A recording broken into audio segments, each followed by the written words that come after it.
America spent the day honoring the nation's veterans one day after the official Veterans Day holiday.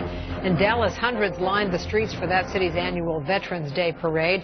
And a similar scene played out this morning in the military town of Virginia Beach. That city hosted its 42nd annual Veterans Day parade, one of the biggest Veterans Day parades in the country.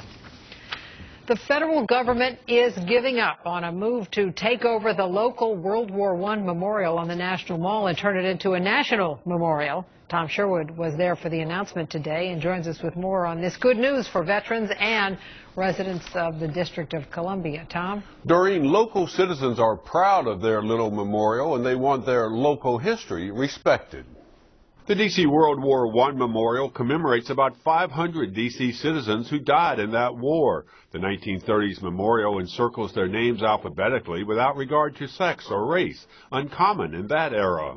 In recent years, the U.S. Park Service restored the memorial to its original glory. Members of Congress were pressing to convert the memorial to a World War I memorial for the nation, not just D.C. But D.C. Delegate Eleanor Holmes Norton, who fought the nationalization of the city's local memorial, had good news for D.C. citizens this Veterans Day. The memorial would remain a hometown D.C. monument.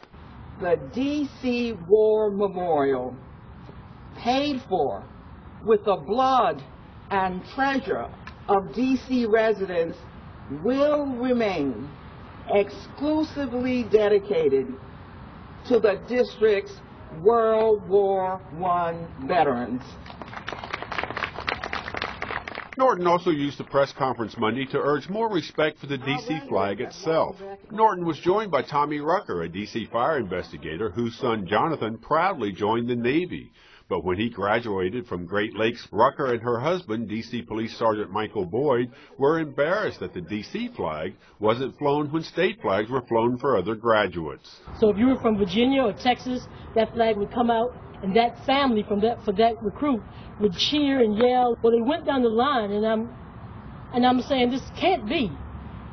There was no flag for the District of Columbia. There was no recognition for my son's service. Norton is urging President Obama and Congress to require the armed services and federal government to include the D.C. flag whenever the 50 state flags are flown or used in ceremonies. Seaman Jonathan's family says he loves the Navy. They're proud of him and the D.C. flag. Coming up on News 4.